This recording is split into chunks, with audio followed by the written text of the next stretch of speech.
As promised, now we want to delve into that interview we promised on the status of the hotel industry, especially following the COVID-19. Despite happening 4 years ago, the impact it had on the hotel industry was massive, and want to get to know if they've been able to keep up and what are the trends within this sector. Joining us this afternoon to take us through this particular course will be Michael Kimani, the GM, Riata and Nabo Residence. Michael, good afternoon and welcome to the show. Thank you, Abdi, for having me. So Michael, and let's start on that note where I want to know the current status of the hotel industry. How is the feel right now, especially following that COVID-19 wave? Yeah, thank you very much. Let me start by introducing Riata Apartments Hotel. We are located in the serene part of Milimani, a walking distance to CBD on Rough Bunch Road. That's where we are located. We have 62 units. Those are apartment hotels. And we've been in operation for more than 12 years. Back now to your question, hotel industry is really growing very fast. Apart from the derailment and the setbacks we got from with the COVID-19, 2021-22, we started, it started growing up in 2023. And as we speak today, like for us, we operate at 80%. That shows there's growth. One, it's been attributed by political stability. Two, the good environment we have now, business environment. As you know, Nairobi is a regional hub. Yes. But another negative maybe thing we didn't consider as stakeholders, we don't have enough hotel beds. So you find when we have big conferences, we tend to spill over now to AirBnBs. And that's where AirBnBs came into place, because hotels could not satisfy that market. And Airbnbs came up without standards.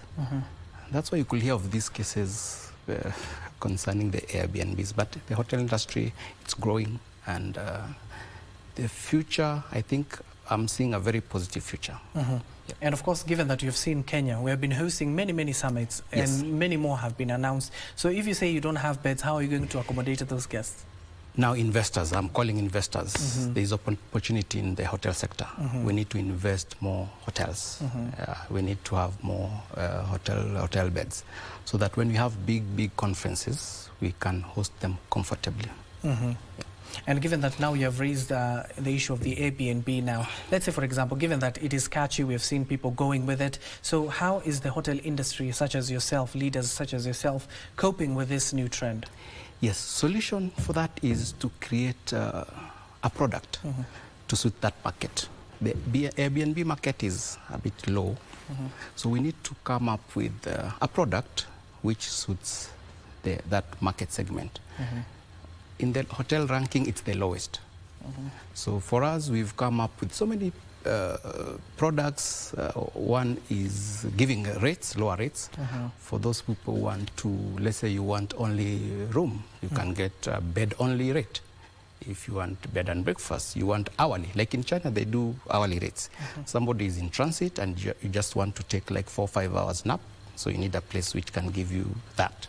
So I think we've not tapped into that market and create more opportunities and with better standards, because most Airbnbs don't have standards. It's just somebody opening up a house and letting people come in.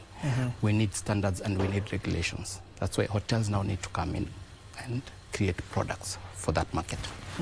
And of course, we've seen you guys, especially within the hotel industry, taking advantage on foreign tourists. So when they don't come, have you over-relied on those foreign tourists and negated the domestic tourists within the country? Yes, that I can say it's true.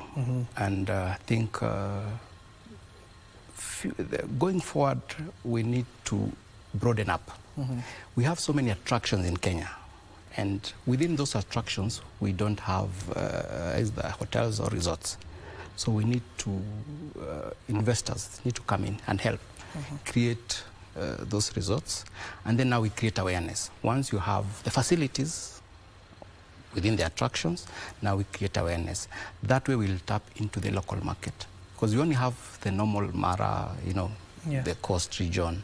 We've not tapped into other attractions within Kenya because there are a lot of sceneries within our country which we've not really utilized, and tap into the local market. And have you also considered, given that I know most of the issues that Kenyans normally raise is the rates that you provide, so do you consider that in mind, especially with the current economic status? Yes, we have. What the hospitality industry does is come up with different rates. There's foreigners, the local rates. So we need to create awareness also to our local tourists that we have special rates for them. And indeed, tell us what are the trends maybe that has been cropping up despite the Airbnb within the hotel industry, and how are you coping to acclimatize to those situations? The trends, the future of hotel is technology. So you find now the current challenge is upgrading the equipments, the amenities we have to match the growing technology. Like in the conferencing, we need state-of-the-art conferencing rooms which can do live presentations, because now the world is global and we need to embrace. That is one area which now we in hospitality industry we need to invest in that. And also amenities, we need to modernize. Like in service, it's easier to, once we modernize, it makes it more efficient and reduces also costs. And of course, we know all about the sustainable tourism within the sector itself. So how hoteliers such as yourself are promoting sustainability within the tourism sector? We've started going green. One is to reduce emissions. Like for us, we've reduced use of diesel generators. We've gone solar. We've gone, for our laundry, we use steam. And also plastics. We use recyclable plastics. So we've avoided a one-time plastic, because those ones really create environmental challenges because of disposing. So for us, we use like the plastic bottles. Now we are using glass.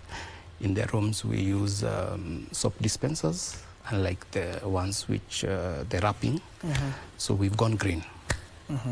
Indeed. And of course, green is the way that most even the government is promoting for. And with that in mind, has the government come forth to help the hoteliers within the industry, especially the Ministry of Tourism? Yeah, I can say in general the government, because there's a program. If you invest in green energy, you get credits and you get financing. Like if you want to install solar in your facility, there are companies which have been assigned to do that, and they can finance. You agree with them, this is how we'll finance. Part of it is paid by the government, then part of it now is the establishment, which you can pay within a certain period, depending with the agreement you have. But they've really helped. And what is the outlook, especially for 2024? I know it's too early to call it. We're just in March. For those 3 months, how has the hotel industry been? Given that last year you said you're operating at 80%. Yeah, this year is very good, very good, because we have bookings until August. Yeah, it's I can say it's very, very promising. Yeah. And then finally, tell us, with your predictions of the future, how will the hotel industry look like, and what are some of these emerging challenges that you keep acclimatizing to and solving to when you get there? The future for hotel industry is conferencing. Everything, most business, most opportunities are in conferencing. And I urge now investors, we need to work into expanding our conferencing facilities. Challenges is the cost, because it comes with a cost. Yeah.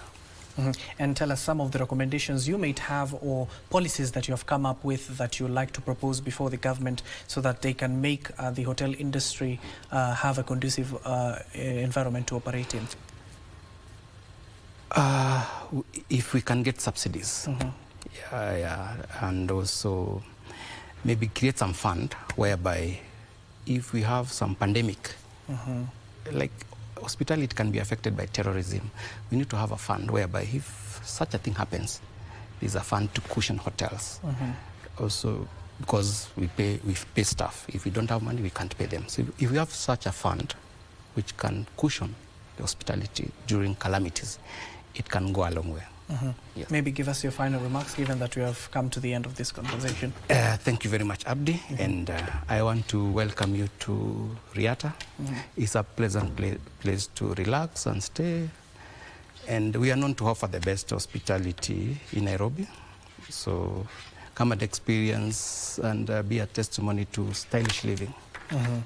Thank you so much. That is Michael Kimani, the General Manager of Riata and Nabo Residences, just giving us an update on what is happening within the sector of the hotel industry. You do know that it was affected badly by the COVID-19 pandemic. 3 years later, from experiences, Michael is telling us 2023 has been good, but in 2024, they even hope it will be better. That will, of course, conclude our conversation, and we'll also keep an eye on the industry itself. Let's continue.